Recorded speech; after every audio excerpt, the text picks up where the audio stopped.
moeder, de ander van haar kind. Ik zeg het maakt niet uit als je de ware liefde vindt. Je hart gaat sneller kloppen, je lippen worden droog.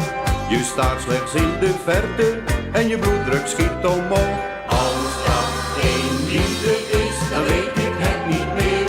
Je hart gaat zomaar niet voor niets en niemand wordt een keer. Als dat geen liefde is, heb ik maar een raad. Een mens gaat naar de dokter als het heel slecht met hem gaat.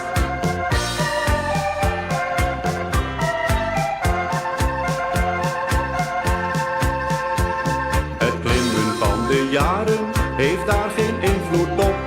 De liefde zet ook dan nog je leven op de kop.